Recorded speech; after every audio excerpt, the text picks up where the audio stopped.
Saat mendengar hal itu, Kodama langsung berkeringat dingin. Dia memiliki firasat buruk bahwa ada sesuatu yang sangat berbahaya. Diablo pun mengeluarkan semua kekuatan sihirnya dan duar. Lingkaran sihir yang Diablo ciptakan membuat ruangan itu menjadi berantakan. Saat melihat hal itu, otak Kodama serasa ingin meledak. Dia nggak bisa mempercayai Diablo bisa dengan mudah menggunakan sihirnya di sini. Lingkaran sihir Diablo juga memanggil demon bug summoning, atau bisa dibilang itu adalah serangga lipan yang hidup di dunia iblis. Serangga itu kini ada di telapak tangan Diablo. Diablo bertanya, "Kau lihat serangga ini, Kodama? Mereka lucu bukan?" Suara jantung Kodama semakin berdegup dengan kencang saat melihat serangga itu. Bahkan karena terlalu cepatnya bunyi detak jantung dan tarikan napasnya, seakan-akan suara itu bisa menghancurkan gendang telinga Kodama. Suara dalam hati Kodama berkata, "Apa yang akan dia lakukan padaku dengan serangga itu?" Di situ, Diablo menjelaskan kepada Kodama jika serangga iblis itu bernama Majuju. Apapun yang menjadi inang dari serangga ini langsung berubah menjadi tanaman. Saat mendengar hal itu, Kodama sudah tahu apa yang akan Diablo lakukan padanya. Dengan tangisan seperti seorang pecundang, Kodama memohon kebaikan hati Diablo agar melepaskannya. Tapi Diablo nggak peduli dengan tangisan itu. Kini ekspresi bahagia muncul di wajah Diablo. Diablo juga mulai melepaskan serangga itu di telinga Kodama sambil berkata, "Sekarang ini rumahmu, Majuju." Seketika ruangan itu dipenuhi teriakan yang begitu keras dan aroma unik mulai muncul dari tubuh Kodama. Yari.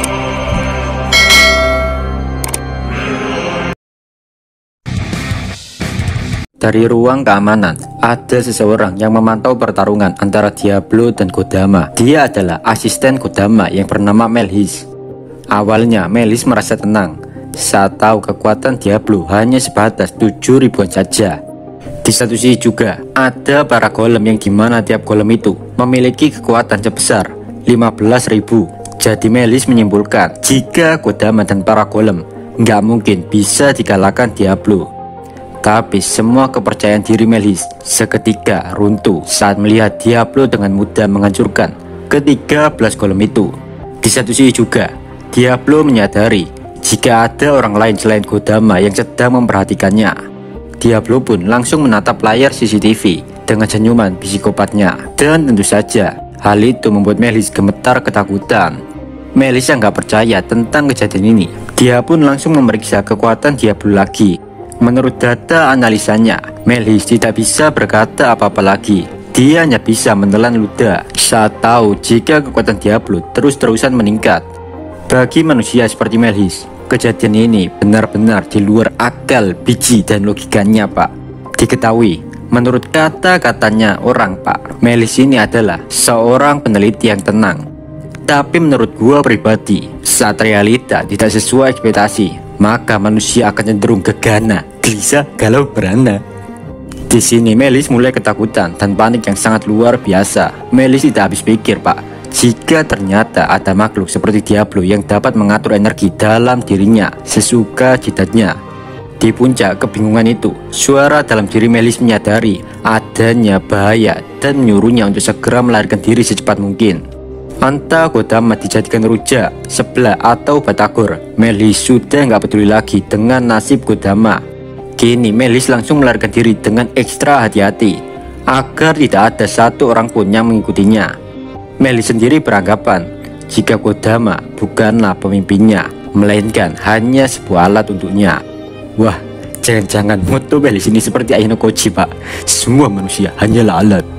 Malam pun tiba dan Melhis sudah sampai di tempat persembunyian rahasia Padepokan Kintil. Semua orang menyambut Melhis dan mereka bertanya, "Kenapa wajahmu pucat, Melhis? Apa yang sebenarnya terjadi?"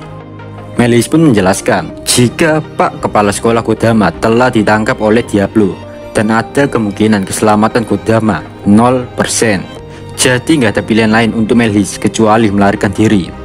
Saat mendengar penjelasan Melhis, semua orang yang ada di sana terkejut.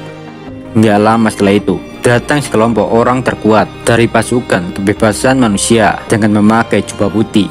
Ya, kalian tahu sendirilah, mereka adalah pocong. Ksatria Glory, Pak. Oh iya, Pak, di sini Melhis juga bagian dari Ksatria Glory, yang berarti di dalam diri Melhis juga ada iblis, Pak. Dengan kedatangan Ksatria Kintil ini, membuat semua orang yang ada di sana mulai tenang kembali. Di situ juga, Ksatria Glory bertanya lagi kepada Melhis tentang gimana nih kronologi si Kodama. Dan lagi-lagi, Melhis mengulang penjelasan ini kepada para Ksatria Kintil. Tapi sebelum Melhis menjelaskan lagi, Melhis ingin ada 2 orang yang menjaga pintu. Di sini Melhis hatinya nggak bisa tenang, deg-deg gitu pak, apalagi setelah ditatap babang tampan Diablo.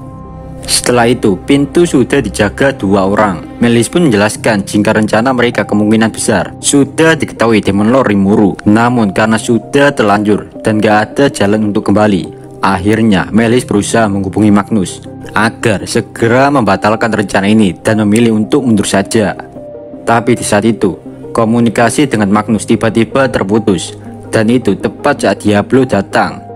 Pada waktu itu, Melhis dan Kodama berpikir agar rencananya tidak sepenuhnya gagal, maka mereka berdua berniat menyingkirkan Diablo.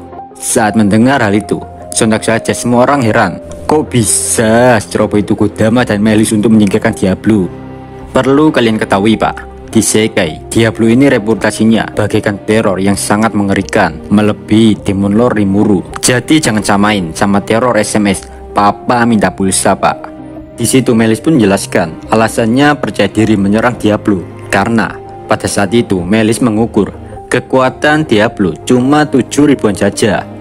Melhis dan Kodama berpikir Golem pun pasti bisa menghancurkan Diablo. Ditambah lagi waktu itu juga Diablo sudah masuk ke dalam jebakan mereka, sehingga Diablo tidak bisa mengeluarkan sihirnya coy. Secara logika, Melhis berpikir mereka sudah di atas angin, namun nyatanya semua tidak sesuai ekspektasi saudara. Diablo yang mereka pikir bakal terluka atau mati di tangan para golem, nyatanya Diablo tidak terluka sama sekali, bahkan pakaiannya saja tidak kotor coy. Saat mendengar hal itu, semua orang gak bisa berkata apa-apa lagi. Mereka semua terdiam terbisu. Seketika itu juga, suasana di ruangan tiba-tiba jadi berat. Melhis pun menenangkan semua orang jika keadaan pasti akan baik-baik saja, karena Diablo belum tahu mengenai dirinya. Jadi masih ada kesempatan untuk mereka semua bergabung dengan yang lain. Saat Melhis berusaha menjelaskan hal itu, tiba-tiba dari belakang pintu ada suara begini pak. Aku tidak akan membiarkan kalian lolos, serahkan diri kalian pecundang. Melhis pun berteriak, Siapa kau sebenarnya? Orang yang ada di balik pintu itu menjawab, namaku Sui, bawaan Demon Lord Rimuru Tempest. Di saat bersamaan, dalam sekejap saja, Sui masuk ke ruangan itu. Di satu sisi juga, orang yang menjaga pintu tiba-tiba badannya tidak bisa bergerak dan langsung pingsan, tidak sadarkan diri. Sontak saja semua orang yang ada di sana terkejut karena mereka sama sekali tidak menyadari sejak kapan Sui bisa masuk ke ruangan itu. Untuk menenangkan semua orang, Melhis berkata, jangan panik Minasan, sebelum kita melarikan diri, kita harus mengalahkan mereka secepatnya. Minasan, bersiaplah, mari kita aktifkan Demon Fusion. Setelah itu, para Ksatria Glory dan Melhis mengambil kuda-kuda lalu mengaktifkan Demon Fusion. Di sini Melhis sangat percaya diri karena mereka jauh lebih unggul, di mana di tempat itu ada 5 Ksatria Glory, sedangkan Sui cuma sendirian.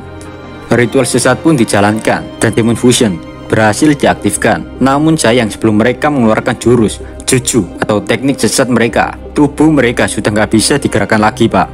Padahal di situ Sui hanya berdiam diri saja. Dan ternyata yang melakukan hal itu bukan Sui, melainkan para bawahan Sui itu sendiri. Kini Soka sudah ada di depan Sui. Soka bertanya, Sui-san, serahkan pecundang ini kepada kami. Sui pun memberikan perintah agar tidak ada satu orang pun yang meloloskan diri. Di situ pak, Ksatria Glory hanya bisa pasrah, nggak bisa melakukan apa-apa. Bagi Soka dan yang lainnya, Ksatria Kintil ini bagaikan bayi yang nggak bisa apa-apa di hadapannya. Para iblis yang ada di dalam diri Ksatria Kintil pun seketika menyadari bahwa mereka nggak akan bisa menang melawan Sui dan yang lainnya. Para iblis serentak keluar dari tubuh para ksatria dan berniat untuk pergi. Para Ksatria Kintil pun bertanya, Hoi, iblis sialan, mau kemana kau? Kalian tidak boleh mengkhianati kontrak dengan kita. Para iblis pun menjawab, Ye, bodoh amat anjing, kebanyakan ngatur lu kayak mantan gua. Setelah mengatakan itu, iblis pun beranjak pergi. Namun aneh bin ajaib, tiba-tiba seluruh ruangan itu dipenuhi lingkaran sihir. Soka berkata, setelah Sui-san memberikan perintah, kau pikir kami akan membiarkanmu pergi begitu saja, hah? Jangan naif kau iblis rendahan. Sontak saja para iblis pun terkejut. Nani? Di saat bersamaan, Sui yang cool abis kayak Thomas Lebeu berkata, bunuh semua iblis. agar mereka menyadari kesalahannya menentang Rimuru Sama. Sokka dan lainnya pun melaksanakan perintah Zoe dan dalam sekejap saja para iblis langsung menjadi debu. Kini para ksatria glory hanya bisa menelan rasa putus asa yang begitu dalam. Ya gimana pak, istilah kata nih, ente dapat kodam dari Gus Udin, terus kodam ente hilang. Jelas atau hoon tenan bingung pak. Yaitu kalau ente percaya Gus Udin pak. Ini cuma contoh pak, anggap aja kodam di sini Jinchuriki di Naruto pak. Di sini juga mereka baru memahami bahwa tindakan menentang Demon Lord Rimuru adalah sebuah kesalahan yang benar-benar sangat fatal. Dengan demikian, semua orang yang ada di ruangan itu sudah diamankan Zoe. Gak lama setelah itu, dengan tersenyum Diablo datang. Diablo berkata, Zoe-kun, aku telah menangkap salah satu pemimpin mereka, tapi tenang saja, aku tidak membunuhnya. Dan kini dia telah dimakan oleh serangga iblis. Apakah kau bisa mendengar teriakan gembiranya Zoe-kun? Sambil mengatakan itu, Diablo melemparkan suatu benda yang mirip pohon. Mungkin di sini maksudnya ranting pohon gitu kali pak. Di satu sisi, Kodama yang seluruh tubuhnya telah berubah menjadi ranting pohon. Dia berkata, tolong aku, seluruh tubuhku rasanya sakit sekali. Saat mendengar isakan tangis Kodama, Diablo pura-pura tuli nggak dengar gitu aja pak. Sedangkan Zoe bertanya, oi, dia masih hidup. Akan lebih baik jika dia bisa menjawab pertanyaan kita. Diablo pun menjawab, jangan khawatir Zoe-kun, Majuju tidak memakan otak Kodama. Mereka hanya merubah inangnya menjadi ranting pohon. Jadi Kodama akan selalu merasakan rasa sakit dengan kesadarannya. Dan ini adalah penyiksaan yang sangat sempurna untuknya. Aku juga memiliki barang yang menarik Zoe-kun. Sambil mengatakan itu, Diablo menunjukkan tongkat milik Kodama. Diablo berkata, dengan ini Kodama akan terus sadar. Dia tidak akan bisa gila karena merasakan rasa sakit dari Majuju. Saat mendengar hal itu, entah kenapa Zoe tidak emosi atas tindakan Diablo ini. Zoe malah setuju tentang kejadian ini. Bagi Zoe, Kodama pantas diganjar karena telah menghina Rimuru Sama. Sontak saja Diablo puas dengan jawaban Zoe. Di situ Diablo berterima kasih karena Zoe setuju bahwa hobi Diablo menyiksa orang itu hal yang wajar saja. Namun Zoe menjawab, jika dia tidak pernah sekalipun bilang bahwa sisi psikopat Diablo bisa diterima dalam kamusnya. Kini semua orang yang ada di situ sepenuhnya diserahkan kepada Sokka dan yang lainnya. Tinggal golongan Magnus yang belum ditangkap pak. Hanya menunggu waktu saja kita bakal melihat ending dari padepokan sesat ini ya guys ya. Jika kalian suka video ini, jangan lupa subscribe biar channel ini makin berkembang. Saya Dio dari channel Shikai Kindle. Pamit, bye bye.